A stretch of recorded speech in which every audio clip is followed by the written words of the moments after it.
how to move from diversity to unity to inclusive community. Wow. So you see, what he talked about was that diversity is only a starting point. And because diversity has a two-edged sword to it, the very thing that makes a person diverse that we want to appreciate is also the very thing that we create division by, because at the point of diversity, we're still at the point of division. How do we move then from that point? We understand that, we embrace it, we understand it, but it's variety, boom. But if we stay there, we are still not mitigating the risk of division. We have to move to unity. Welcome back to the conversation. Let's pick up where we left off. We're minutes away from being better at what we've been asked to do. In Jamaican. That work in the Caribbean wasn't necessarily about diversity and inclusion, or was it? Or was it just about being strategic, being planful, being mindful, being better, right? Administrators, better workers, or was it focused on diversity? It was diversity, equity, inclusion work. So let me ask this again. Most Americans, when they think about diversity and inclusion work, they think about their workspaces, right? The people that surround them, and that makes sense. But to say to yourself, I'm going to an island where predominantly everybody looks like everybody else, what are the types of things that you had to address working in the Caribbean with respect to diversity, inclusion, equity, et cetera? Yeah, because we were working with underserved populations and developing programs and initiatives, right, to have a positive impact on them. So when we're looking at urban renewal and talking about how land distribution and housing and zoning and who it's impacting, right, and how the government can make some changes in that, right? So you're looking at diversity from not just a racial standpoint, you're looking at it from a socioeconomic standpoint, because that's become the class issue plays a big role, particularly in the Caribbean islands. Indeed. Do you find the work in the Caribbean easier or more satisfying? How would you characterize the work that you've done in the Caribbean with the work that you do in the States? Well, the work in the Caribbean, I did a training in the Turks and Caicos and working with doing leadership development training for about 75 managers. And of course, they're all Black, but that's I wouldn't say of course, but they're mostly Black employees. But you still find that what happens in human behavior is humans always create division, just almost by nature. We have to create hierarchy and break and compartmentalize ourselves. If you go to a room of Black professionals now, even in Washington, D.C., you'll at some point the conversation is going to become based along one of these tracks. What profession are you in? So people may group themselves by profession. Sure. My favorite one is what fraternity or sorority you're part of. And people automatically begin to separate themselves by. That's particularly big in this DC metro area for sure. Yes. Right. So, so people naturally find their ways of creating these cliques, right? So it's no different in the Caribbean. Human beings are going to do what human beings do. One of my sayings is, in terms of my company and our firm and work we do is, we show up when people get to peopling, because people are going to do what people think do. Yeah. I like that. That sounds like a commercial. We show when people get to peopling. We're the people you call when people get to peopling, Really? That's fascinating. Nice. Yeah, because people are going to do what people do, and and what people naturally do is create tension, friction, or outright conflict, right? And how they manage problems. Yeah. Absolutely. So the work there is not different in terms in general.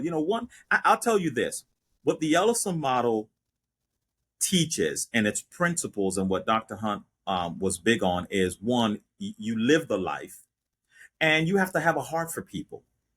You really have to have a heart for people and to want to see people do right, going back to being of service. So that runs like, it's part of my DNA. We believe in community. Once you're part of the community, we believe in growing together and upholding each other. That's the work that we do. Right. Thank you. So, Adrian, say more about your company, the work that you do. We understand now the underpinnings of that. We understand a bit about your history and how that's influenced and impacted you. We understand about your mentor and the model that you maintain to use this work. Tell us about the growth of your company and how you address DEIA, generally speaking. And then, Adrian, I want to talk about where we are today. Uh, DEIA is under attack, so to speak. I read a brand new article every day about the status of DEIA. So I'd like you to share, your business, what you do it, how you see it, and your impression about where this industry is, like from a practitioner's perspective, where this industry is and where does it need to go. No, my consulting firm is the Carter Development Group, and we are a research consulting and inclusive leadership development firm. And we work federal, state, local government contracts, have done work with corporate entities as well as educational institutions and nonprofits. And our work, of course, as mentioned, is fundamentally based on the Ellison model in terms of how we practice our strategic planning, our change management, our creatives, and strategic solutions toward problems. And um, what I think is a pillar in not I think, but what is a pillar in the work that we do is that the clients we're working with need to also be developed in the process as much as the problem that we're solving. Because Developing the process as much as the problem that you're solving. exactly. Because sustainability in the solution is not the recommendations that we have at the end alone. It's did the people who we're working with understand the principles that we're applying to our process? And are they willing to also have a heart for the people, right? Have a heart, a transformational experience for themselves in order to maintain these solutions. Yeah. I had with a recent client, I spoke to the city council, and I struggled a little bit in talking about the solutions because we were talking about housing and the housing issues that are impacting African American residents, and what the wage gaps are, and versus what the median income requirements are to acquire housing, and Black people on par don't make enough money. And I really just wanted to say to them, they're saying, hey, what's the answer? What's the solution that we need to do? And I just wanted to say, you need to change your heart and your mindset around what the solutions can be, Right. before you get to a solution, because it's not sustainable until, as a city council, you all make the determination that you care about the people in a Sure. way that you're not going to exploit the city, which is actually, and I'm going to start saying this publicly a lot more, because the city and the county are actually for-profit businesses. They're under the guise of government, which allows them to make it seem as if they're for the people because we're governing the people, but they operate no different from any other Fortune 500 company. They're in Right. it to make a profit. They got And bills to pay. Yep. they have bills to pay, right? It's just that their company happens to be in the governance industry. Gotcha. So that's core and very important to the work that we do. And then the rest of the work to me becomes us being willing to be honest about what's happening in terms of the challenges that the community is facing or the organization is facing, Yeah. and the willingness for us to be transparent. So the process for us is just as critical with the people we're working with as the problem is that we're there to solve. Process is just as critical as the problem. I tell you, I'm writing all of this down, although it's recorded. I know to use this. So Adrian, why is there such significant backlash about things DEIA? We've got everything from the Supreme Court making rulings about what can be used for admission criteria at public universities. We've got companies disbanding their DEIA offices, getting rid of their DEIA leaders. We also have companies that are doubling down. They're saying, no, we're going to keep this. We need to keep this. This is important. Where do you see the industry, the development industry, with respect to DEIA and what it is that we're doing or not doing? You know, Adrian, I'm under the impression that we have contributed, practitioners in this space have contributed to what we are experiencing now. We've always been a part of the system. As you indicated, your mentor was involved in the system prior to it even being called, right? Diversity, inclusion, etc. We've always had a presence. We've always had a footprint. We've always supported the legal requirements and the actions to implement those requirements. It would seem to me that we can't be devoid of any responsibility of the backlash that we're currently experiencing. What are your thoughts about our role, your role in this space, and what we have to do to make a difference again? I think first thing to acknowledge is the we've had a lot of momentum and gains, especially going back to George Floyd, where we saw nitro in the gas tank for DEI. Right. And when you look at the history of how the terminologies have evolved, right, that's an indicator of the industry trend. You know, like I said, you go back to the 90s, it was about multiculturalism. And then you got to diversity and inclusion. That became the terminology. And then right when you get to about 2015 on down, you start getting more conversation about equity being involved. And then by the time the 2020 comes around, it's belonging comes into the conversation. 2021. And you're absolutely right. Whether through HR policies, affirmative action policies, and whatnot, those aspects have been in place for quite some time, and we've been a part of that. What I think happened is, on the very positive, I think that DEI made so much inroads that they had to change the goalposts. Politically, they had to move the goalposts because we came close to scoring those touchdowns. In fact, in some spaces, we've scored or definitely kicked the field goal. Right? Absolutely. And pardon my sports analogy. They say men defer to sports analogy when having conversations, right? So, ladies, thank you for sticking with me and obliging me.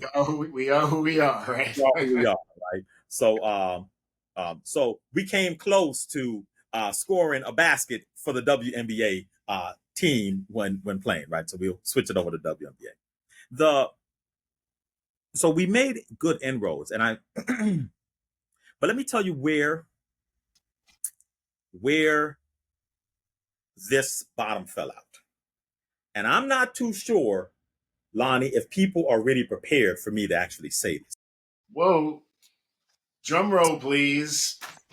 But I am going to say it if we want to be transparent. Again, we have to speak truth to power. Okay. The challenge that happened with DEI is we created an abominable snowman. But what I really want to say is think about Power Rangers and the different Power Rangers, but at some point they all assemble into this Megazord, Megatron. Right. Fix your BIPOC. That's already 5 characters. You're Black, Indigenous, people of color. And I say because now your people of color become Black, Asian, and Latin. That's 5 groups of people. Your LGBTQ, that's really another 5 group of people, because when you, in effect, your L and your G are relatively see eye to eye in terms of that. But your bi and your T gives you a whole different category of conversation when you speak to people who are in the LGBT community. Right. You now have not you specifically, but what the industry did was they placed BIPOC, LGBTQ, um, historically underrepresented, marginalized into one large pot. Now, follow me on this, Mhm. and cut me off if I'm going in too deep on this. American Never. society, white America has proven that it historically has a hard time humanizing people. 3/5 black people, 3/5 a man, right? Slave property. Let's just call it property, right? Black people historically in America identified as property. Colonialism going back to England and Spain, they've seen the rest of the world as property and always for the taking, right? So if you're brown, you're property. That's the colonialistic mindset. If you're black and brown, then they come here, Native Americans take their property, trying to get white Americans to understand that black people are people has been an uphill battle. But we've gotten the Civil Rights Act and we've gotten it at least legislatively codified. For Native Americans, trying to get white Americans to understand that what you did, the genocide committed against them was wrong, has been an uphill battle. But nonetheless, there are some laws and statutes and compensation in place for Native Americans. As you continue to move, women had to go through their women's suffrage just to get the rights to vote and to be admitted to the workplace, right? And even with what their struggles are. Again, white America, white, well-off males, right, have always, these institutions of power and these oligarchs have always struggled with that. To put everyone on the same boat at the same time in order to move and to shift change is overwhelming. Overwhelming. So It's we've overwhelmed. We've overwhelmed them, right? Now, What's the correction? well, I'm still processing that. I'm still Spoken. processing. Thank you. Right. I'm still processing that. I don't know just yet. I know, but I understand the problem though. Black people issues are not the same issues as indigenous people's issues. They're not the same issues as Latin American issues. And it's not the same issues as Asian issues. If black people's issues was the same as Asian issues, then we would have an anti-hate bill for black people. Right. But we don't. But Asians have one. And power to them, but just all the more reason why black people should also have one. But the issues are not the same. And LGBTQ issues are not the same as black people issues. And part of this amalgamation of and this conflation of what's happened when you look at the industry is you saw an overwhelming merger of race and sexuality,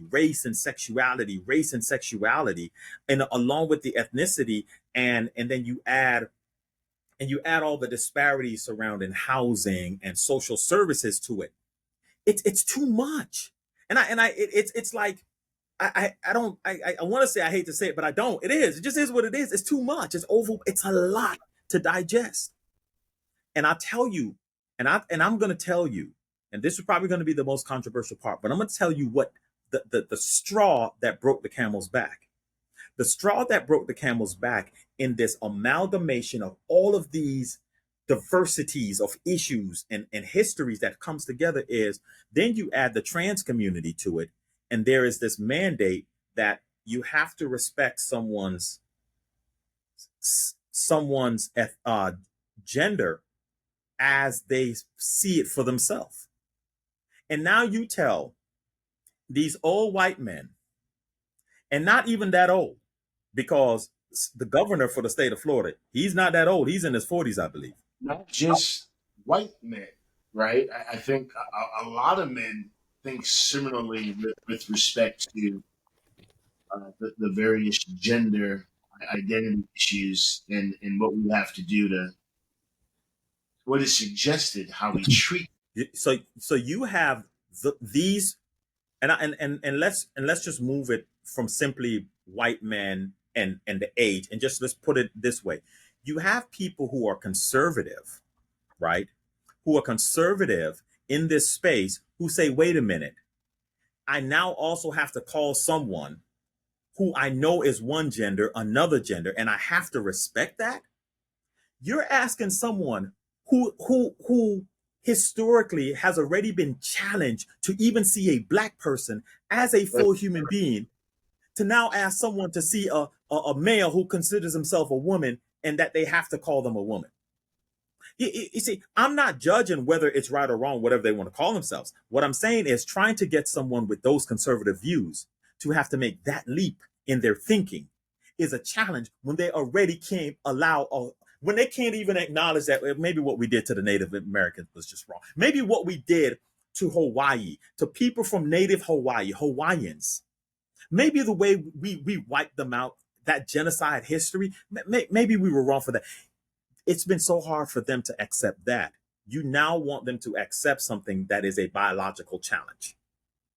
So you put all of this on one boat, and you have a Ron DeSantis, and you have a governor from the state of Texas and Alabama and others in the other 17 states that are on the bandwagon trying to push back, and a Donald Trump and an anti-DEI bill that is being put forward right now as we speak in Congress. That's where I think we went wrong. It's over. It's too much. We tried to push so much through the door at one time. And it's not that the causes were wrong. Right. It's not that at all. Those are the causes we fight for. I'm just saying to you, as a conflict resolution practitioner, I'm saying to you as someone who is a strategist and who is a researcher and who consults and who studies problems. I have a whole PhD in conflict analysis and resolution. It's my job to study problems and find solutions. That is what I think has become the significant problem in trying to do this. I'm just going to wrap up this point. Ron DeSantis pushed back on certain books being in the classroom. Right. And when you listen to what he says is he pushed back on AP African American history and the curriculum they had. And when they looked at the book, he says his question was, is this about African American history or is this about your sexual orientation? Because you have some major black historical figures who were also gay. And that is coming up in the text. So he's calling to the forefront, but wait a minute, are we teaching black history or are we teaching sexual orientation, right? And then who can be permitted to can drag queens go in the classroom and do reading hour? You're asking conservative people to do a lot. to do a whole lot. And keep in mind, we're not asking them in part. In other words, it's not black people having a conversation about black people. It's not Hispanic people having a conversation about Hispanic people. It's not LGBTQ people having a conversation about LGBTQ people. It's DEI officers.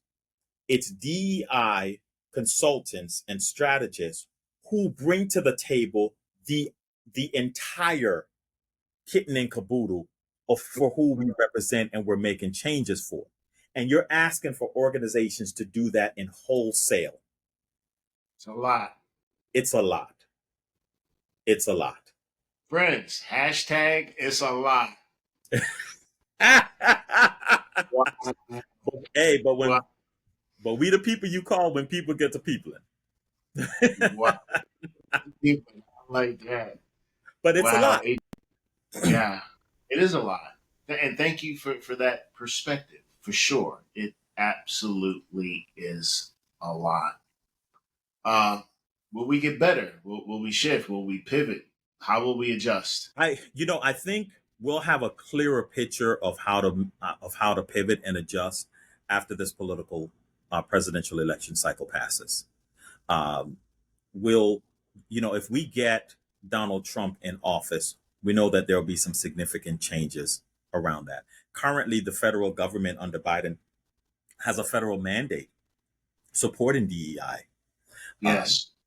If we are able to keep Biden in office, or if Biden stays in office, then I think we have an upshot in how we're able to continue doing the work as it currently is. Even though there's still some significant changes, and I've already seen changes in just in what states are asking for what type of work, right? Because it's the states have a line according to Right. what they prefer, but at least at the federal government level, we'll be able to continue that work.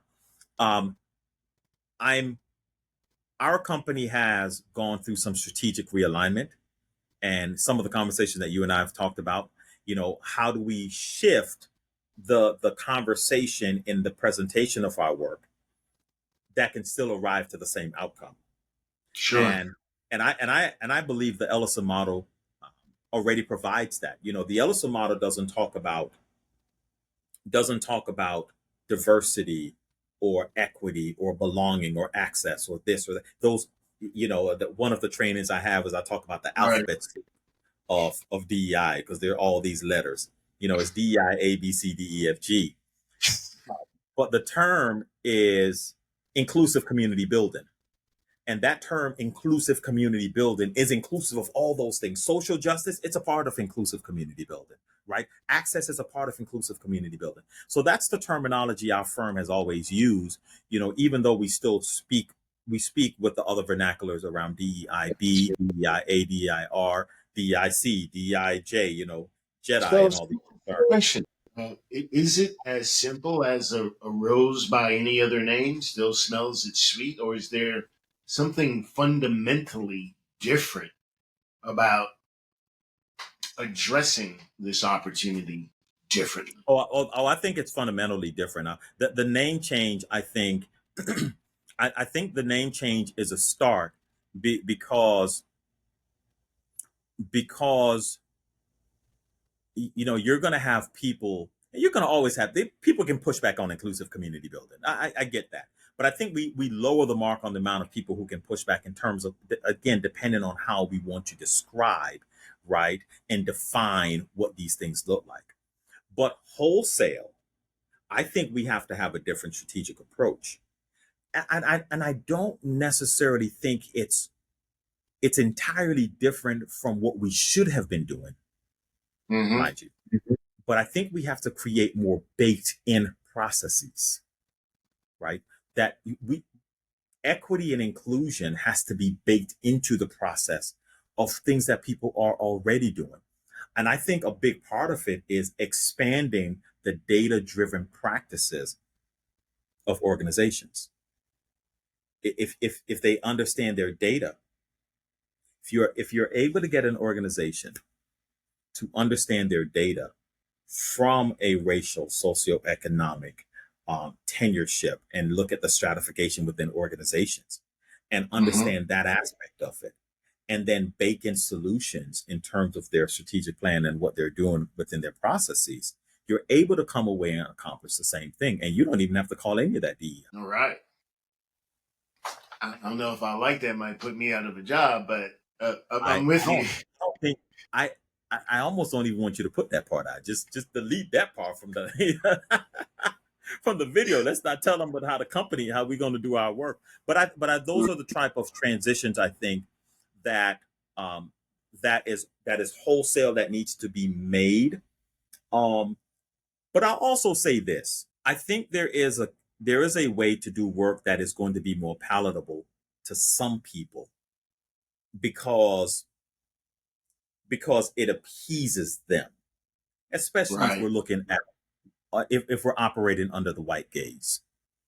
And then I think there's some spaces that you need to bring a bulldozer, and you need to point at it and be like, that's racism. It ain't. It's not. We don't need to say that needs address. No, that's racism. I think there are spaces that need that.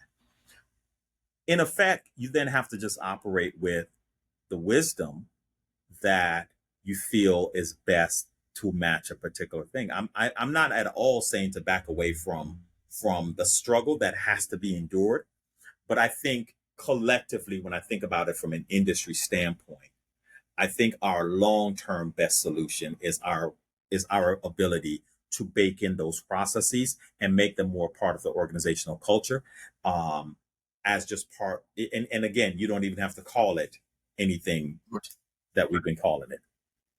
Outstanding. Thank you so much. I tell you, I don't think I'll sleep tonight. I'll be in deep reflection. Uh, and I'm also in my mind configuring the arguments because I'm going to have somebody in that chair on the other side of this microphone who will see it differently. Uh, and so, just in my mind, I'm trying to tee up how that works, which leads me into another question.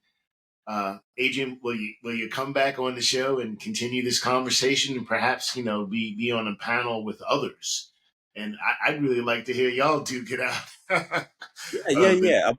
Is, It's, within the listen, community. yeah, I would love to be back, and I'd love to hear what the other party has to say. And I'll say this: I love to hear opposing or what appear to be opposing perspectives. Mhm. Oftentimes, they're not really opposing. Exactly.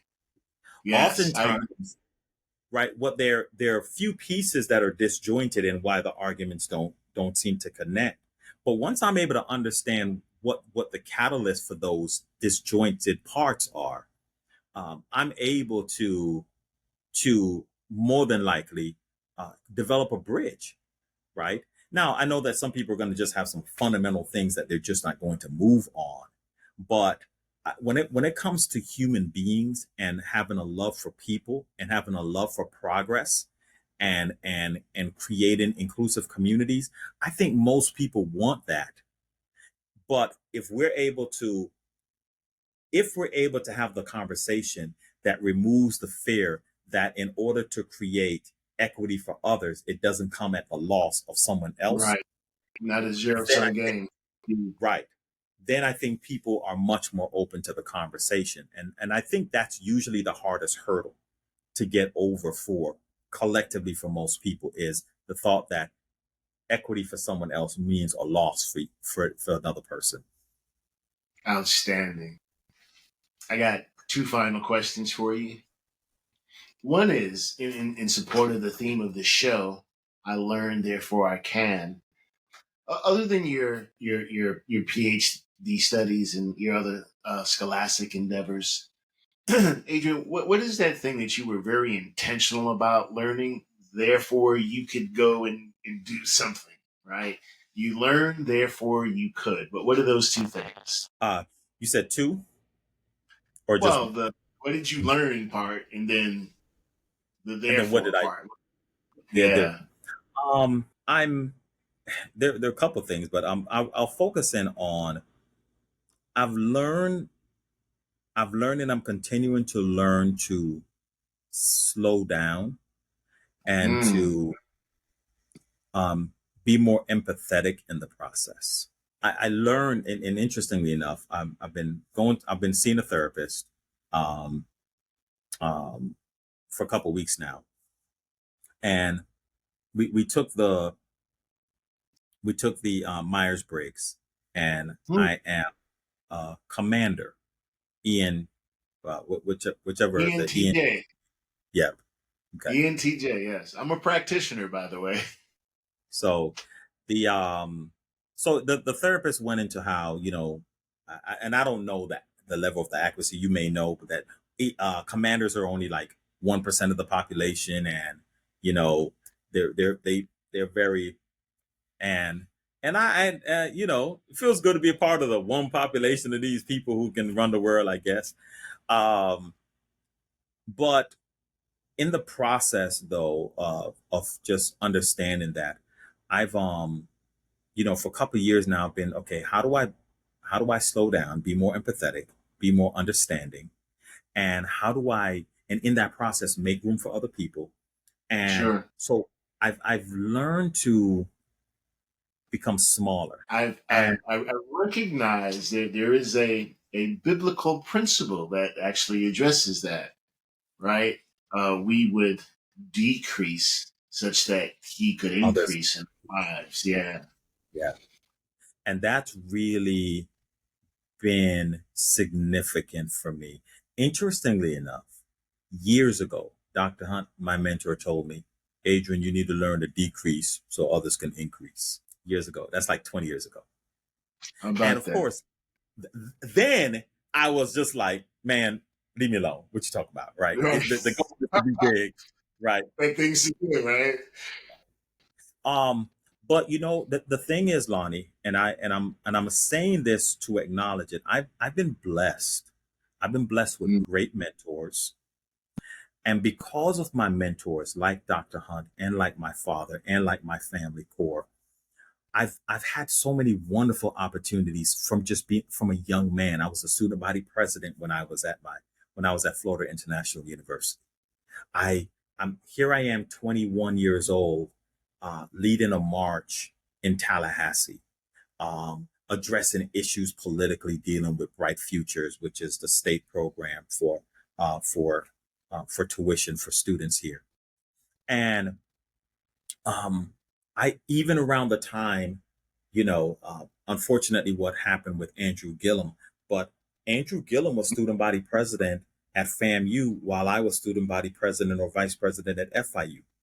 So you're dealing with a wow. class of people who are politically motivated and that in depth. Listen, that young man went on to be the mayor of Tallahassee, right? Straight out of college. So we were very, very politically motivated and activated at that age.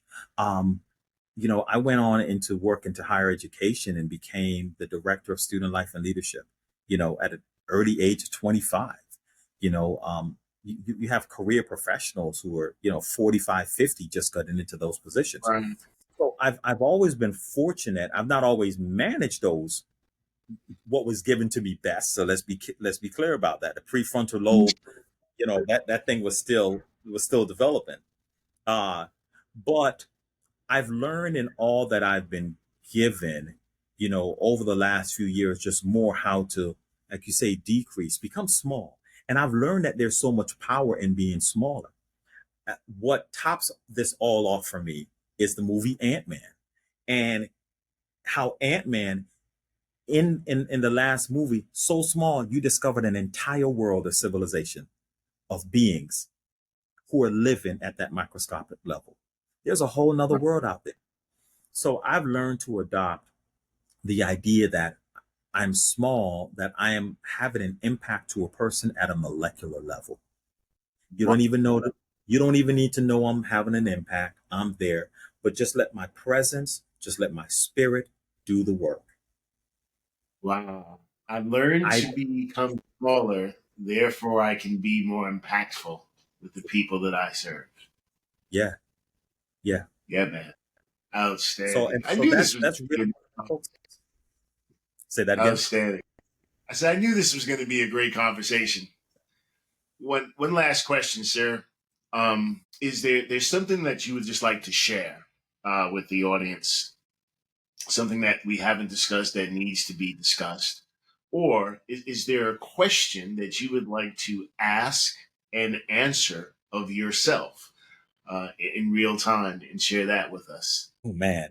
Uh you- when I think about what's next, if there is a what's next question, um, you know, my goal is to continue to build the firm, um, as you know, recently 8A certified, with federal Yes, certification. congratulations. Good for you. Thank you. Kudos, kudos. And I want to continue building on the work that we're doing. I'm I'm I'm in a space where I'm revisualizing the company, the firm, and how we approach things, and then continuing to grow on that. It's I enjoy being a businessman, in all of this process. How about that? So yeah, so part of the what's next is just continuing to build my business acumen and and my ability to impact spaces, right, for myself and others as a businessman. So as doors open for me, I'm able to bring others through with it as well. So that's what comes to mind when I think about, a question is what's next, and that's continuing to grow Next. and build and open doors. That's it. That's what's next. Continue to grow. My dad, I would ask my dad, how's he doing? He says, well, I'm on the right side of the grass, right? It's all good. So as long as you're on the right side of the grass, you have to grow, right? It's grow or die. Yeah. And you are definitely in growth mode. I met you in growth mode. I see you growing. I get the emails. I understand what's going on your side of town and the aspirations that you have to continue to be of service. So, doctor, right? Doctor, in my best, Dr. Adrian N. Carter, thank you so much for spending this time with me, with the folks that are listening. Thanks for agreeing to come back for a panel conversation. Thanks for sharing, just the insights about your life, about your work, about how you see DEIA and what needs to happen going forward. Really appreciate you, sir. Ladies and gentlemen, my friend, my man, Dr. Adrian N. Carter, N for Nicholas. I think I'm a bust his chops every now and then and call him that. But I appreciate you so much, man. Thank you for your time. Thank you for your insight. That concludes this episode of I Learn, Therefore I Can, an iRise Consulting Performance podcast. I don't know about you, but I'm feeling better about being better at what I was asked to do. Thanks for joining. Thanks for listening. And thanks for learning. Because learning matters and performance counts. Be well.